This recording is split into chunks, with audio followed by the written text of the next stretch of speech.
اللہ تبارک و تعالیٰ نے اہل عرب کو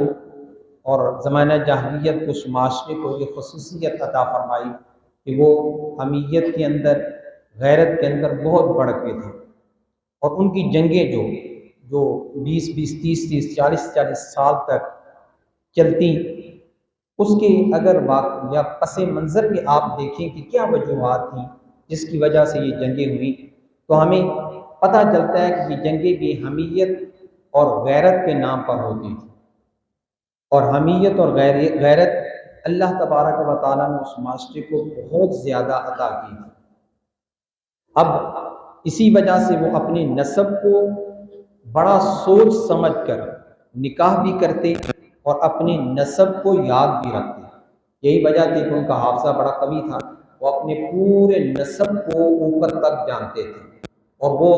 بڑی بڑی محافل کے اندر، بڑے بڑے جو میلے ان کے وہاں پر لگتے تھے، بڑی بڑی جو محافل ہوتی تھیں، اس کے اندر اپنا نسب نامہ بھی بیان کیا کرتے تھے، اور اس پر وہ فخر اور تفاخر کیا کرتے تھے کہ ہمارا یہ نسب ہے اور بہت بڑا نسب ہے ہمارا۔ تو سامعین محترم، ان کی عورتیں بھی، یعنی اپنی عورت کا جب وہ انتخاب کرنے لگتے تو وہ بڑا سوچ سمجھ کر عورت کا انتخاب کرتے تھے کہ اس کا نسب کتنا عالی ہے، کیونکہ ہماری جو نسل آگے چلے گی اسی سے ہی ہماری نسل چلنی ہے، تو لہٰذا اس کی غیرت، اس کی حمیت کتنی ہے، اس چیز کا وہ بڑا خیال کیا کرتے تھے۔ اور پھر ان کی عورتیں جب اپنی بچیوں کو نکاح کر کے دیا کرتی تھیں تو ان کو اپنے نسب کو پاک رکھنے کے لیے بہت ہی وصیت کیا کرتی تھی۔ میں آج کی نشست کے اندر ایسی ایک وصیت جو ایک ماں نے اپنے بیٹی کو کی، اور یہ کون ماں تھی؟ یہ عوف بن محلم، یہ عرب کے ایک سردار تھا، عوف بن محلم۔ اس کی بچی کا نکاح حارث بن کندہ، جو کہ کندہ ایک سلطنت تھی، اس کا بادشاہ تھا، اس نے اپنے بیٹے کے لیے اس کی بیٹی کا نکاح کیا اس کے ساتھ۔ اب جب وہ بیٹی یعنی عوف بن محلم کی عورت اپنی بیٹی کو رخصت کرنے لگی تو آپ دیکھیں گے کہ کتنی پیاری نصیحتیں اس نے اپنی بیٹی کو کی۔ اپنے خاوند کے گھر وہ جا رہی ہے اور یہ نصیحت کی ہے ایک عرب کی اس عورت نے اپنی بیٹی کو، جس کو نکاح کر کے وہ دے رہی ہے۔ اس کے اندر اتنا، یعنی قرآن اگر آپ پڑھتے چلے جائیں، جو نصیحتیں کرنی چاہیے تھیں، جو اسلام نے ہمیں دی ہیں، اس عورت نے بھی اپنی بیٹی کو تقریباً وہی نصیحت کی ہے۔ اب اس نے اپنی بیٹی کو ابتدا میں، یہ اشعار کی شکل میں ہے، تو کیا نصیحت کی؟ اس نے کہا، اے بنیا، اے میری بچی، ان الوصیۃ لو ترکت بفضل ادب ترکت لذلک من، اگر وصیت کو اس کے لیے ترک کرنا ضروری ہوتا کہ جس کو وصیت کی جا رہی ہے وہ عقل مند ہے، وہ زیرک ہے، اس کو ضرورت نہیں ہے وصیت کرنے کی، تو فرمایا ترکت لذلک من، تو میں تجھے نصیحت نہ کرتی، وصیت نہ کرتی، ولکنھا تذکرۃ للغافل ومعولۃ للعاقل، لیکن یہ جو نصیحت ہے نا، یہ وصیت کرنا ہے، یہ غافل کے لیے یادداشت ہے اور عقل مند کے لیے ایک ضرورت ہے۔ یعنی جتنا بھی انسان عقل مند ہو جائے اس کو وصیت اور نصیحت کرنا ضروری ہوتا ہے، انسان ہے بھول جاتا ہے۔ لہٰذا اب وہ اپنی بچی کو وصیت کیا کر رہی ہے؟ وَلَوْ أَنَّ امْرَأَةً اسْتَغْنَتْ عَنِ الزَّوْجِ لِغِنَىٰ أَبَوَيْهَا وَشِدَّةِ حَاجَتِهِمَا إِلَيْهَا كُنْتِ أَغْنَى النَّاسِ عَنْهَا، اگر کوئی عورت اپنے خاوند سے اس لیے مستغنی ہو سکتی کہ اس کے والدین بڑے دولت مند ہیں اور وہ اسے اپنی جان سے بھی زیادہ عزیز رکھتے ہیں، تو تو سب سے زیادہ اس چیز کی مستحق تھی کہ تو اپنے خاوند سے مستغنی ہو جا۔ یعنی ہم تجھ سے محبت بھی کرتے ہیں، ہمارے پاس مال و دولت بھی ہے، ہم تجھے اپنے گھر میں بھی رکھ سکتے ہیں، لیکن کوئی بھی عورت اپنے خاوند کے گھر ہی اچھی لگتی ہے، دولت بھی ہمارے پاس بہت ہے، باقی چیزیں بھی ہمارے پاس بہت زیادہ ہیں، لیکن ایک عورت کے لیے خاوند کا ہونا بہت ضروری ہے، اس کا نکاح ہونا بہت ضروری ہے۔ پھر فرمایا ولیکن النساء للرجال خلقنا ولہن خلق الرجال، یہ قرآن کی آیت ہے، ہن لباس لکم وانتم لباس لہن۔ اس بدوی عورت نے، زمانہ جاہلیت کی اس عورت نے کیا اپنی بیٹی کو نصیحت کی؟ فرمایا کہ حقیقت یہ ہے کہ عورتیں مردوں کے لیے پیدا کی گئی ہیں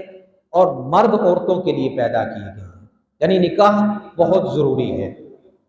پھر فرمایا اے بنیا انک فارقت الجو الذی خرج،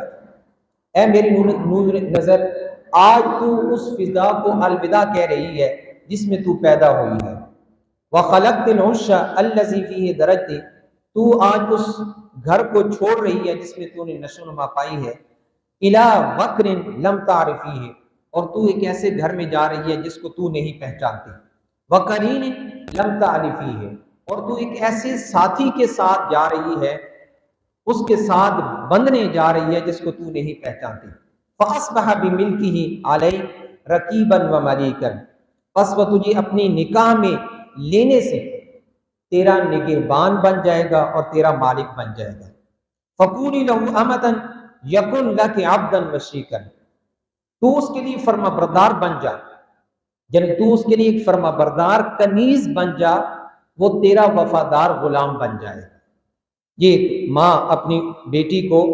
نکاح سے پہلے، رخصت کرنے سے پہلے نصیحت کر رہی ہے کہ تو نے اپنے خامند کی فرما برداری کرنی ہے،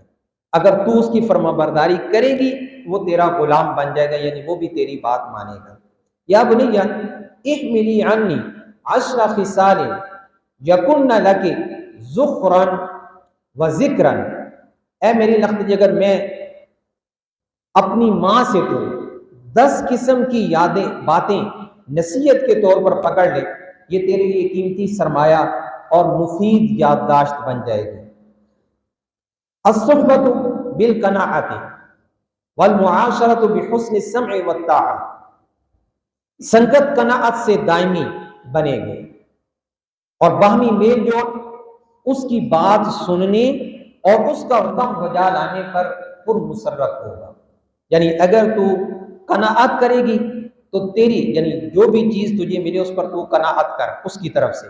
لہٰذا تیری سنگت اس کے ساتھ، تیرا اس کے ساتھ ملاپ وہ تا دیر قائم و دائم رہے گا، ہمیشہ قائم دائم رہے گا۔ اور دوسرا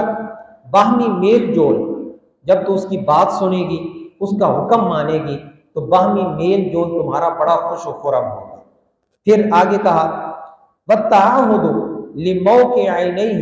وَالتَّفَقُّدُ لِمَوْضِعِ أَنْفِهِ فَلَا تَقَعُ عَيْنَاهُ مِنْكِ عَلَى قَبِيحٍ وَلَا يَشُمُّ مِنْكِ إِلَّا طِيبَ رِيحٍ، وہ عورت اپنی بیٹی کو نصیحت کر رہی ہے کہ جہاں جہاں اس کی نگاہ پڑتی ہے ان جگہوں کا خاص خیال رکھ، اور جہاں جہاں اس کی ناک سونگھ سکتی ہے اس کے بارے میں محتاط رہ، تاکہ اس کی نگاہ تیرے جسم اور لباس کے کسی ایسے حصے پر نہ پڑے جو بدنما اور غلیظ ہو، اور تجھ سے اسے بدبو نہ آئے بلکہ خوشبو ہو سونگے۔ پھر بنایا وَالْقَوْلُ أَحْسَنُ الْحُسْنِ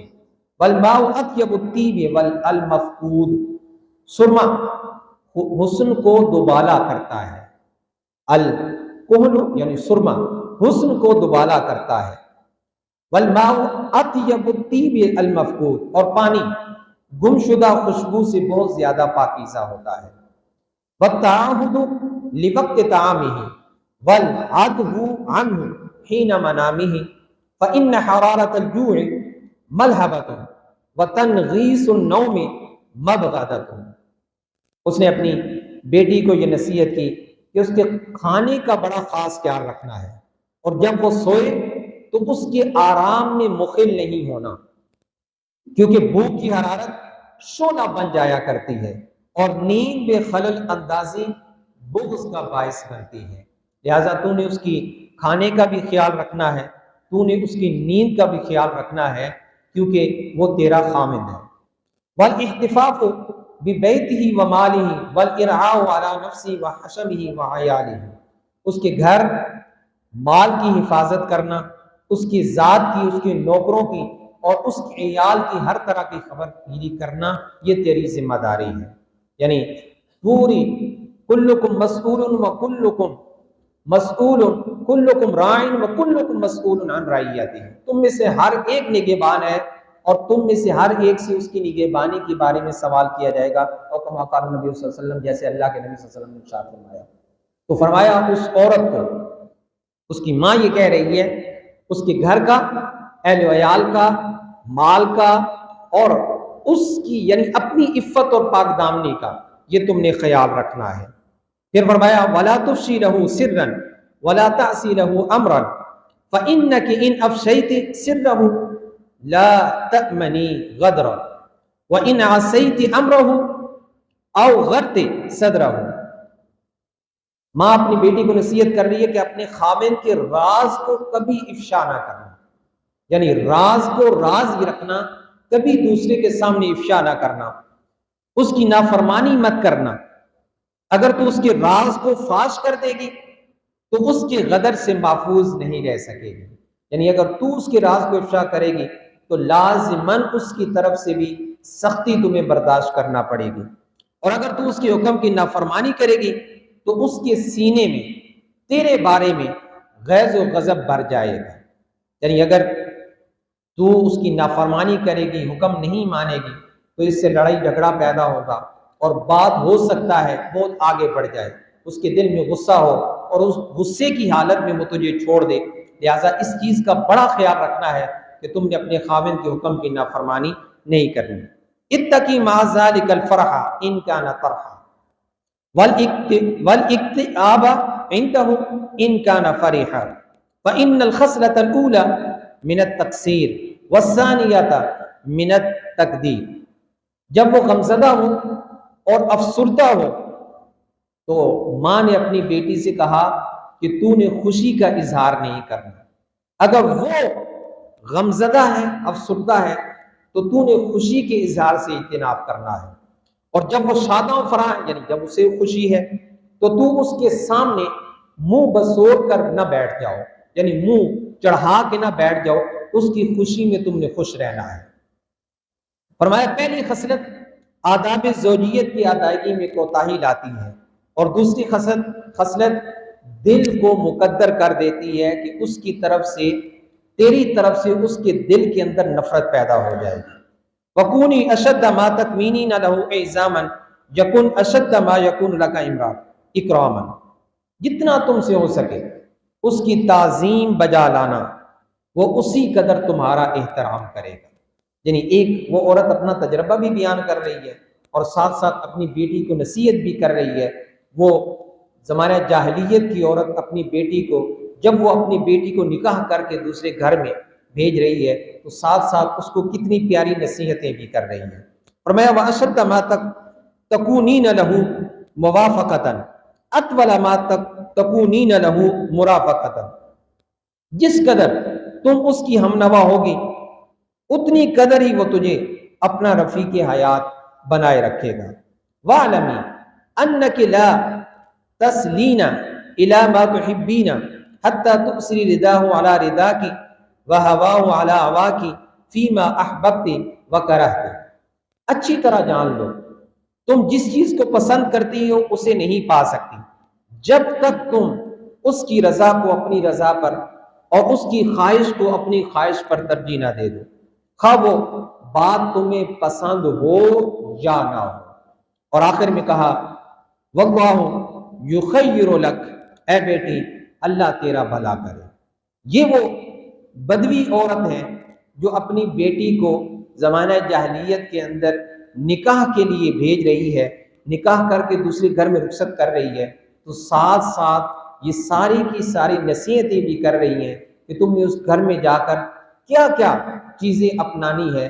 10 خصلتیں اس ماں نے اپنی بیٹی کو یہ نصیحت کی کہ ان کو پلے سے باندھ لو، اور مورخ لکھتے ہیں کہ یہ عورت، یہ بیٹی یمن کے 7 بادشاہوں کی ماں بنی۔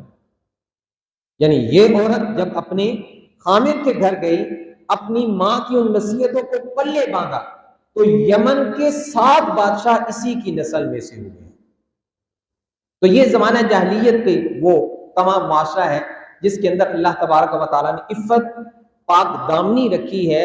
اور وہ اپنے حسب و نسب کے معاملے کے اندر بڑے ہی احتیاط سے کام لیتے تھے، اور جب نکاح کرتے تھے کسی عورت کے ساتھ تو اس کا حسب و نسب ضرور دیکھا کرتے تھے کہ اس کا حسب و نسب کیسا ہے۔ تو سامعین محترم، اس کے بعد جو اگلی چیز ہے وہ ہے ان کا صدق، یعنی صداقت کے اوپر، سچائی کے اوپر کبھی بھی وہ کمپرومائز نہیں کرتے تھے۔ ایک تو اس کی بے شمار مثالیں ہمیں نبی مکرم صلی اللہ علیہ وسلم کے زمانے کے اندر بھی ملتی ہیں کہ آپ کفار مکہ بڑے سخت آپ کے خلاف تھے، کیونکہ وہ جو ان کے معبود تھے، نبی مکرم صلی اللہ علیہ وسلم تشریف لائے تو انہی بتوں کے بارے میں آپ نے انہیں منع کیا کہ ان کی عبادت نہ کرو، ایک اللہ کی عبادت کرو۔ یعنی عقیدہ شرک کی بجائے اللہ کے نبی نے عقیدہ توحید کو پیش کیا کہ اصل عقیدہ جو پہلے سے چلا آ رہا ہے اور حضرت ابراہیم علیہ السلام سے چلا آ رہا ہے وہ عقیدہ توحید ہے، لہذا عقیدہ شرک کو چھوڑ دو۔ سارے مخالف ہو گئے، پورا معاشرہ آپ کے مخالف ہو گیا، ابو جہل اور بڑے بڑے جو سردار تھے وہ بھی آپ صلی اللہ علیہ وسلم کے مخالف ہو گئے۔ لیکن ایسی حالت کے اندر بھی وہ معاشرہ ایسا تھا کہ وہ سچ کو پسند کرتا تھا، یعنی اس کی یہ خاصیت تھی، اللہ نے ان کو یہ خاصیت ودیت کی ہوئی تھی، وہ سچ سے محبت کرتے تھے، جھوٹ کو ناپسند کیا کرتے تھے۔ غزوہ بدر ہوا، غزوہ بدر کے اندر دونوں جو مسلمان اور کفار مکہ ہیں آمنے سامنے ہیں، ایسی حالت کے اندر اخنس بن شریک یہ تنہا ہوا، علیحدہ ہوا، اس نے پوچھا ابو جہل سے، اے ابو الحکم، کیونکہ ابو جہل کا لقب جو ہے اس دور کے زمانے کے اندر، زمانے جاہلیت میں ابو الحکم تھا، کہ اے ابو الحکم مجھے یہ بتاؤ تم نبی صلی اللہ علیہ وسلم یعنی محمد صلی اللہ علیہ وسلم کے بارے میں تمہارا کیا نظریہ ہے؟ کیا وہ جھوٹ بولا کرتے تھے؟ کیا وہ جھوٹے تھے؟ اور جو پیغام لے کر آئے کیا وہ جھوٹا تھا؟ تو اس وقت کیونکہ تنہائی کا عالم تھا اور ویسے بھی تو اس وقت بھی ابو جہل نے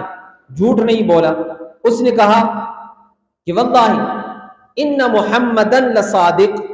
وما کذب محمد قط، کہ اللہ کی قسم محمد صلی اللہ علیہ وسلم سچے ہیں اور جو پیغام آپ لے کر آئے ہیں وہ جھوٹا نہیں ہے، وہ سچا ہے۔ تو اس نے کہا پھر مخالفت کی وجہ کیا ہے؟ یہ جو جنگ تم نے چھیڑ دی ہے، غزوہ بدر ہو رہا ہے اور تم نے بھائی کو بھائی سے لڑا دیا ہے، چچا بھتیجے کے سامنے ہے، ماموں بھانجے کے سامنے ہے، اور سارے ایک ہی قبیلے سے تعلق رکھنے والے ہیں، لیکن جنگ شروع ہو گئی ہے۔ اس نے کہا کہ اللہ نے ہر ایک عہدہ جو تفاخر کا ہو سکتا ہے وہ ان کو عطا کر دیا، بنو قصی کو دے دیا ہے۔ اگر ہم یہ بھی مان لیں کہ نبوت ان کے پاس چلی گئی ہے تو ہمارے پاس کچھ بچتا ہی نہیں ہے۔ اس تفاخر کی وجہ سے، اس جاہ و منصب کے لالچ کی وجہ سے ابو جہل نے نبی صلی اللہ علیہ وسلم کا انکار کر دیا، حالانکہ اسے پتا تھا کہ نبی صلی اللہ علیہ وسلم جو پیغام لے کر آئے وہ سچا ہے، جو کتاب لے کر آئے وہ سچی ہے، جس رب کے بارے میں کہہ رہے ہیں وہ اس رب کے بابت وہ سچ فرما رہے ہیں، لیکن اپنے جاہ و منصب، اپنی تفاخر کی وجہ سے اس نے اس کا انکار کر دیا، تمام چیزوں کا، آپ صلی اللہ علیہ وسلم کا بھی، کتاب اللہ کا بھی اور اللہ رب العزت کا بھی اس نے انکار کر دیا۔ یہی نہیں، یعنی اس معاشرے کے اندر سچائی کتنی زیادہ تھی۔ ابو سفیان روم کا بادشاہ ہرقل اس کے دربار میں تھے، نبی کریم صلی اللہ علیہ وسلم کا پیغام ہرقل کی طرف گیا، اس نے پڑھا، اس نے کہا جی عرب کا کوئی باشندہ یہاں پر موجود ہے تو اس کو میرے سامنے لے کر آؤ۔ تو ابو سفیان ایک تجارتی قافلے کے ساتھ وہاں موجود تھا، جب ابو سفیان کو لایا گیا تو ہرقل نے اس سے سوال کیا کہ مجھے بتاؤ کہ تمہارے عرب کے اندر ایک نبی نے، ایک شخص ہے، اس نے نبوت کا دعویٰ کیا ہے، اس کے بارے میں بتاؤ کیا نبوت کے اعلان کرنے سے پہلے کبھی اس نے جھوٹ بولا ہے؟ تو ابو سفیان نے برملا اس مقام پر کہا کہ ہم نے اس نبی نے، اس شخص نے ہمارے اندر اپنی جوانی گزاری ہے، لیکن ہم نے اس کی زبان سے کبھی جھوٹ نہیں سنا۔ یہ کون کہہ رہا ہے؟ جو جان کے دشمن بھی ہیں، جو مخالف بھی ہیں، بدترین دشمن ہے۔ اس وقت ابو سفیان ابھی ایمان نہیں لائے تھے، کیا تھے؟ ابھی حالت کفر کے اندر تھے۔ اس وقت بھی کہا کہ نبی صلی اللہ علیہ وسلم سچ بولا کرتے تھے۔ نضر بن حارث بہت بڑا دشمن تھا، دشمن اسلام تھا، اور جو غریب مسلمان ہوتے تھے ان پر انتہائی ظلم کیا کرتا تھا، لیکن جب اللہ نے اس کا نظریہ، اس کا عقیدہ اسلام کی طرف پھیرا تو اس نے قریش مکہ کو برملا یہ کہا، اے قریش مکہ، اس نبی نے، اس محمد صلی اللہ علیہ وسلم، انہوں نے آپ کے اندر پوری جوانی گزاری ہے اور تم لوگ ہی ان کو صادق اور امین کہا کرتے تھے، حالانکہ مخالف تھے لیکن لقب آپ کا کیا تھا؟ صادق و امین، تم سچے کہا کرتے تھے۔ اب جب ان کی کن پٹی پر، یہ اس کے الفاظ ہیں، اب ان کی کن پٹی پر جب سفید بال آ گئے، یعنی جب بڑھاپے کی حالت میں ہے اور یہ ایک دین کا پیغام لے کر آئے ہیں، کتاب اللہ لے کر آئے ہیں، اب تم نے اس کا انکار کر دیا، اب تم ان کو ساحر کہتے ہو، اب تم ان کو جادوگر کہتے ہو۔ اس نے کہا میں برملا کہتا ہوں کہ محمد صلی اللہ علیہ وسلم خود بھی سچے ہیں اور جو کتاب اور جو پیغام لے کر آئے ہیں وہ بھی سچ پر مبنی ہے۔ تو یہ حالت کفر میں اس نے کہا، تو گویا اس معاشرے کے اندر سچائی اللہ رب العزت نے ان کو عطا کی تھی، وہ ان کے اندر بے شمار برائیاں موجود تھیں، لیکن سچ کو وہ پسند کرتے تھے، سچ کا ساتھ بھی دیتے تھے، جھوٹ کو ناپسند کرتے تھے اور جھوٹ سے وہ نفرت کیا کرتے تھے۔ اور یہ حدیث مبارکہ بھی ہے، اللہ کے نبی صلی اللہ علیہ وسلم نے سچائی کے حوالے سے کیا ارشاد فرمایا؟ فرمایا کہ قال قال رسول اللہ صلی اللہ علیہ وسلم علیکم بالصدق فإن الصدق يهدي إلى البر والبر يهدي إلى الجنة وما يزال الرجل الصدق ويتحرى الصدق حتى يكتب عند الله صديقا وإياكم والكذب فإن الكذب يهدي إلى الفجور والفجور يهدي إلى النار وما يزال العبد يكذب ويتحرى الكذب حتى يكتب عند الله كذاب او كما قال النبي صلی اللہ علیہ وسلم۔ متفق علیہ حدیث مبارکہ ہے، اللہ کے نبی صلی اللہ علیہ وسلم نے ارشاد فرمایا علیکم بالصدق، ہمیشہ سچ بولو، فإن الصدق، کیونکہ جو سچائی ہے، یہدی الی البر، وہ نیکی کی طرف لے جاتی ہے، اور نیکی انسان کو کہاں پر لے جائے گی؟ جنت کے اندر لے جائے گی۔ اور ایک انسان لگاتار سچ بولتا رہتا ہے اور سچائی میں ایفرٹ، تحری اور کوشش کرتا ہے یہاں تک کہ اللہ کے نزدیک وہ سچا لکھا جاتا ہے۔ اور دوسری فرمایا وَإِيَّاكُمْ وَالْكَذِبَ، جھوٹ سے بچو، کیونکہ یہ جھوٹ جو ہے یہ فجور کی طرف لے جاتا ہے اور یہ فجور انسان کو دوزخ میں لے جائے گا۔ ایک انسان جھوٹ بولتا رہتا ہے اور اس کے اندر لگا رہتا ہے تو پھر کیا ہوگا؟ فرمایا اللہ کے ہاں ایسا شخص جو جھوٹ بولتا رہتا ہے اس کو کذاب یعنی جھوٹا لکھا جاتا ہے۔ تو نبی مکرم صلی اللہ علیہ وسلم کی تعلیمات بھی یہی ہے کہ ہمیشہ انسان کو سچ بولنا چاہیے اور جھوٹ سے اجتناب کرنا چاہیے، کیونکہ یہ نجات کی یہ کنجی بھی ہے، کیونکہ یہ نیکی کی طرف بھی لے جاتی ہے سچائی اور انسان کو یہ جنت میں لے جانے والی ہے، اور جھوٹ سے اجتناب کرنا چاہیے کیونکہ یہی جھوٹ انسان کو دوزخ میں لے جائے گا۔ تو یہ وہ صفات ہیں جو اللہ رب العزت نے سچائی کی صفت اس معاشرے کو جسے ہم زمانہ جاہلیت کہتے ہیں، لیکن اللہ رب العزت نے ان کو یہ خصوصیات عطا فرمائی، سچ بولتے تھے اور سچ سے ان کو محبت تھی، جھوٹ سے بچتے تھے اور جھوٹ سے ان کو نفرت ہوا کرتی تھی۔